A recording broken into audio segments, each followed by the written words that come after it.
5 फरवरी है और शनिवार का दिन है। बिहार के मुख्यमंत्री काफ़ी महीनों के बाद बताया जाता है कि इस 9 फरवरी को एक अहम बैठक कर रहे हैं, जिसमें बिहार के सभी कमिश्नर रहेंगे, सभी डीएम रहेंगे और सभी एसएसपी और रेंज के डीआईजी और आईजी रहेंगे। और वीसी के माध्यम से एक अन्य मार्ग लोक संवाद भवन में ये बैठक माननीय मुख्यमंत्री करेंगे। माननीय मुख्यमंत्री जी, यदि आप मेरा चैनल देख रहे हैं तो कई महत्वपूर्ण बिंदु मैं बता रहा हूं जो बहुत ज़रूरी है। शराब के मामले में पुलिस जहां शराब पकड़ने जाती है, जहां अवैध रूप में लोग शराब बेचते हैं, पुलिस पर लगातार इन दिनों हमला देखा जा रहा है। विधि व्यवस्था को लेकर भी ये बैठक है। जहां जहां घटनाएं घट रही है कई ज़िले में, वहां पुलिस के खिलाफ आम लोगों का आक्रोश देखा जा रहा है। टायर जला देते हैं, लोग सड़क जाम कर देते हैं, पुलिस पर हमला कर देते हैं। तो आप ऐसे ज़िले को चिन्हित कीजिए जहां सबसे ज़्यादा पुलिस पर हमला हुआ है।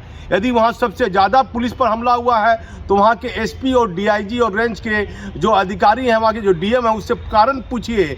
और यदि पुलिस पर ज़्यादा हमला हुआ है तो उस मामले में कितने आरोपी फरार हैं, कितने को पुलिस ने कार्रवाई कर न्यायिक हिरासत में जेल भेजा है, ये भी पूछिए। ये कई अहम बिंदु हैं जो आपकी समीक्षा बैठक के लिए महत्वपूर्ण माने जाएंगे। और भागलपुर की बात कीजिए तो 2019 से आप ले लीजिए, 19, 20 और 21 और 22 का ये एक महीना है, करीब ये 3 साल 1 महीना के दौरान भागलपुर ज़िले के आसपास बम विस्फोट की कितनी घटनाएं घटी और बम के मामले में कितने आरोपी न्यायिक हिरासत में जेल भेजे गए हैं और कितने आरोपी फरार बताए जा रहे हैं।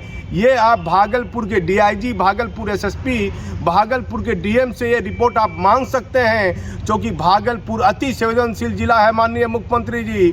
भागलपुर के साथ साथ मुंगेर भी, आप नाथनगर में टिफिन बम जो बरामद हुआ और काफ़ी घातक बम था, और उसके बाद अभीपुर इलाके में एक केमिकल बम बरामद हुआ, एक बच्चे के हाथ में था, वो विस्फोट हो गया, बच्चे का हाथ पूरी तरह जख्मी हो गया। फिर आज बताया जाता है कि एक ग्रामीण इलाके में लोग बताते हैं कि एक व्यक्ति ज़मीन देखने गया था, उसको चक्कू मारकर हत्या हो गई। वहाँ भी पुलिस के खिलाफ लोगों का आक्रोश देखा गया है। ये आज की मैं ताज़ा घटना बता रहा हूँ। ये मामला भागलपुर जिला का है कि आज बताया जाता है कि एक व्यक्ति ज़मीन देखने गया था, उसे लोग चाकू से कोई चीज़ से मार दिए हैं। वहाँ डीएसपी विधि व्यवस्था भी गए थे, एसडीओ भी गए, काफ़ी लोग समझाए।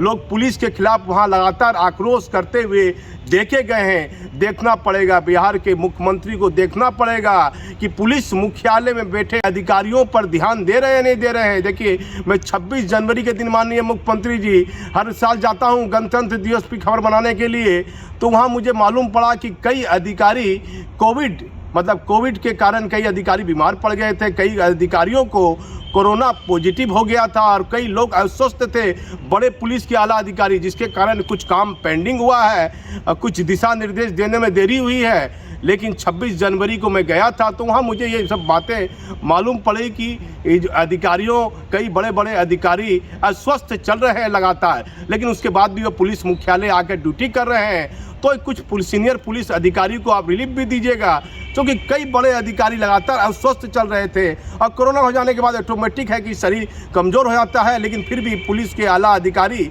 पुलिस मुख्यालय आकर काम कर रहे थे। और देखिए, अहम बिंदु है, बम विस्फोट का मामला है। भागलपुर रेलवे ट्रैक पर बम विस्फोट हुआ और उसके बाद नाथनगर में बम विस्फोट हुआ। और बम के लिए देखिए एक अलग संस्था भी पुलिस विभाग ने बनाई हुई है, एटीएस, जिसके अपर पुलिस महानिदेशक रविंद्रन शंकरन साहब हैं, जो कई साल पहले भागलपुर एसपी रह चुके हैं, उनको अपना अनुभव भी है। तो एटीएस को ये बम का पूरा मामला देखना चाहिए। और पुलिस मुख्यालय के आला अधिकारी लगातार पुलिस पर जो हमला हो रहा है, इस मामले में पूरे बिहार में कितने केस और किस ज़िले में सबसे अधिक केस ज़्यादा पाए गए हैं, वहाँ किस अधिकारी की कोई लापरवाही तो नहीं है, या विधि व्यवस्था की लगातार स्थिति खराब हो रही है, आम जनता लगातार आक्रोश पुलिस के खिलाफ कर रही है, तो इसके क्या कारण है। कई अहम बिंदु है। शराब पकड़ने पुलिस जाती है, पुलिस पर हमला हो जाता है, ऐसा प्राय देखा जा रहा है। तो माननीय मुख्यमंत्री जी, कई अहम बिंदु रहेंगे आपके इस बैठक में, लेकिन इन बिंदुओं पर आप ध्यान दीजिएगा तो बिहार की विधि व्यवस्था की स्थिति में कहीं ना कहीं बेहतर सुधार भी आएगा। लेकिन देखना होगा, एक रेंज के आईजी, जिस तरह आपने गया में आईजी और एसएसपी पर कार्रवाई की, तो मैं आपको बता देता हूं, जो एक बड़ा नेता जो बताया जाता है कि माननीय मुख्यमंत्री जी आपके बहुत करीबी है और वह गया के आईजी का पैरवीकार भी था और आपके पास वो गया भी था, ये राजनीतिक चर्चा है। एक आईजी बताता है कि मैं उस नेता का रिश्तेदार हूं, लेकिन कुछ बड़े अधिकारी बोलते हैं कि नहीं, वह आईजी रिश्तेदार नहीं है, सौजाती है। वह आईजी किस रेंज में है माननीय मुख्यमंत्री जी, और उस रेंज में मद्य निषेध को लेकर क्या कार्रवाई हो रही है, और पुलिस में किस तरह से भ्रष्टाचार का मामले का कई तरह की बातें वहां सुर्खियों में देखी जा रही है। सिपाही से लेकर जमादार से लेकर दरोगा से लेकर गया के बाद उसी रेंज के एसपी और आईजी की चर्चा कर रहे हैं। मेरा काम नहीं है किसी भी आईएएस और आईपीएस अधिकारी की प्रतिष्ठा का हनन करना, लेकिन ये जानना माननीय मुख्यमंत्री जी अति आवश्यक है कि जिस पुलिस विभाग में उच्च शिखर पर बैठे आला अधिकारी हैं और अपने ही अधीनस्थ अधिकारी के साथ कहा भावदौन का यदि कोई मामला है तो उस मामले को माननीय मुख्यमंत्री जी गंभीरता से लीजिए। गया के मामले में आपने जो कार्रवाई की है, एक नई पहल की है, इससे बिहार के जनमानस में, आपकी छवि में, आपकी व्यक्तित्व में एक नया निखार आते दिख रहा है। लेकिन लोग उम्मीद लगाए बैठे हैं, निगाहें लगाए बैठे हैं, क्या गया के आईजी अमित लोढ़ा और वहां के एसएसपी आदित्य कुमार पर कोई कार्रवाई होगी या नहीं होगी। मैं भागलपुर से दीपक नौरंगी।